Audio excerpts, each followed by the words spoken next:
السلام علیکم ناظرین اکرام، آپ دیکھ رہے ہیں سنڈے اسلامک چینل۔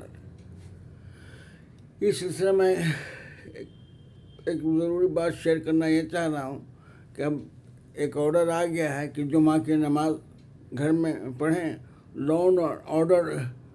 میں کوئی خلل پیدا نہ ہو، نظم و نسق برقرار رہے، پورا من سکینے سے ہولی بھی لوگ منا لیں اور کسی طرح کوئی انتشار نہ، کوئی بلوا نہ ہو سکے۔ اس کو احتیاطی طور پر یہ احتیاطی اقدام ہے، نہ کہ آپ کے نماز سے کوئی کچھ لینا دینا ہے۔ یہ ہے کام کہ جمعہ کی نماز گھر میں پڑھیں۔ یہ اس طرح کا حکم ہے کہ جیسے کسی کو کہے کہ گنگا اسنان آپ باتھ روم میں کر لیجیے۔ آئیے، بہرحال ہم جانتے ہیں کہ جمعہ کی نماز کی کیا شرائط ہے، کیا بات، جس میں ایک بھی ضروری یہ بھی ہے کہ راستہ پرامن ہونا چاہیے۔ اگر راستہ پر خطر ہے کہ مسجد تک یا عیدگاہ تک جانے میں، تو عیدین کی نماز بھی کسی دوسری جگہ پڑھیں، عیدگاہ نہ جا کر کے دوسری جگہ پڑھیں، مسجد نہ جا کے کہیں دوسری جگہ انتظام کیا جائے۔ مسجد تک پہنچنے میں خطرہ ہے، نظم و نسق ڈسٹرب ہونے کا خطرہ ہے، آرڈر مینٹین نہیں رہ سکے گا۔ اس احتیاطی طور پر کہا گیا ہے کہ جمعہ کی نماز کے مسلسل جو احکام جاری کیے گئے ہیں وہ اس کے پیش نظر ہے، لا اینڈ آرڈر کے پیش نظر ہے، نہ کہ جمعہ کی نماز سے کوئی تعلق ہے، نہ کہ مسلمان، بلکہ ایسا سمجھا جا رہا ہے کہ ہولی میں رنگ خوشی میں اور کسی پر بھی ڈالا جا سکتا ہے، پوچھ کے تو رنگ ڈالیں تو خوشی سے اپنا لوگ رنگ پٹاتے چلے جاتے ہیں، ہاتھ جو طریقہ ہے وہ کرتے ہیں۔ اس سے آپ کی نماز میں خلل پیدا ہو سکتا ہے، کچھ ناپاکی بڑھ سکتی ہے، اپنی نماز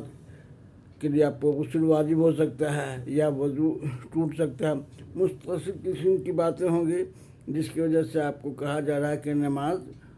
گھر پر ہی ادا کریں۔ بہرحال آئیے، تو میں نے تو ایگزامپل دیا کہ تو اس طرح سے کسی کو کہا جائے کہ گنگا اسنان آپ باتھ روم میں کر لیجیے، ہر چیز کا اپنا یہ ہے۔ بہرحال یہ ہے لا اینڈ آرڈر کو نظم و نسق کے لیے سمجھے، اور یہ اللہ کے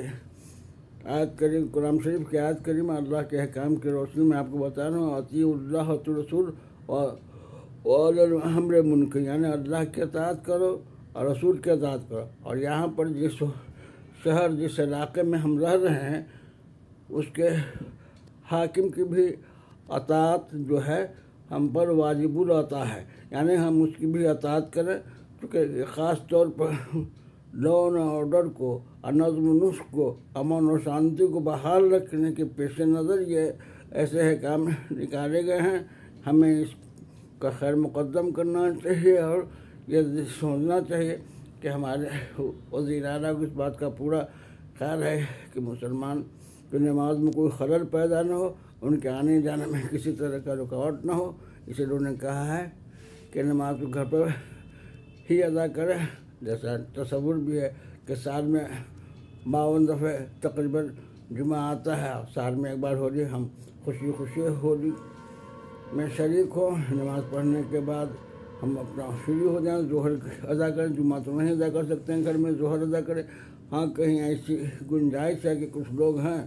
تو جمعہ کا خطبہ دے کر کے، وہ بھی مولانا کے کہنے پر، کہ یہ نماز جو جمعہ کی اس مسجد میں ہوا کرتی تھی وہاں نہ ہو کر کے فلاں مکان میں ہوگی یا اپنے علاقے میں ہوگی، یا جمعہ کی نماز نہ ہوگی، ظہر ہی پڑھ لیں۔ جمعہ تو بہرحال نہیں، جمعہ تو جب ہوگی باقاعدہ جس طرح سے جمعہ کا حکم ہے۔ ہاں لیکن یہ آپ ظہر نماز ادا کر سکتے ہیں، ظہر کی نیت کریں اور خوشی سے ادا کریں نماز، اور خوشی سے روزہ بھی گزرنے دیں اور ہولی کو بھی گزرنے دیں۔ جزاک اللہ خیر۔ اس سے کسی طرح سے انتشار یا یہ نہ سمجھا جائے کہ یہ تعصب بھرا عادت ہے، تعصب بھرا آرڈر ہے، اس میں تعصب کی کہیں کوئی بات نہیں سوائے لا اینڈ آرڈر کے۔ میں حکومت کی طرف سے نہیں کچھ سفارش کر رہا ہوں، بلکہ میں اس آیت کریمہ کا حوالہ دے رہا ہوں جو سورۃ نصر میں اللہ تعالیٰ نے فرمایا ہے، اطیعوا اللہ والرسول واولی الامر منکم، یعنی اللہ کی اطاعت بھی واجب الاطاعت ہے، اور رسول کی بھی اور حاکم وقت کی بھی، جو احکام جاری کرنے کا اختیار رکھتے ہیں، ان کی بھی اطاعت ہم میں واجب العطا ہے۔ جزاک اللہ خیر۔ پیسفلی طریقے سے جمعہ کو منائیں اور ہولی میں خندہ پیشانی کے ساتھ ان کو مبارکباد دیں اور خوشی خرم کے ساتھ رہیں، اور ظاہر نہ ہونے دیں کہ ہم لوگ الگ ہیں، بلکہ ممکن ہے کہ میرا نام الگ ہے، میرا دھرم الگ ہے، لیکن ہم سب ہندوستانی ہیں، اور پہلے ہندوستانی ہیں، تب پہلے ہم ہندوستانی پیدا ہیں، تب کلمہ توحید پڑھیں، تب لا الہ الا اللہ محمد اللہ پڑھتے ہیں۔ بہرحال پہلے ہم یہ کہیں کہ مسلمان ہیں تب ہندو، یا ہندوستان ہی ہیں تب مسلمان ہیں، کوئی بھی اس میں فرق نہیں، سے ہم کو فتویٰ سے نہیں جاری کریں، بلکہ بہرحال میں پہلے انسان ہیں، جو اپنی جگہ پر مسلم بات ہے۔ جزاک اللہ خیر۔ ویڈیو پسند آئے تو زیادہ سے زیادہ شیئر کریں، اور میرے چینل پر پہلی بار ہیں تو اسے سبسکرائب کرنا نہ بھولیں۔ جزاک اللہ خیر۔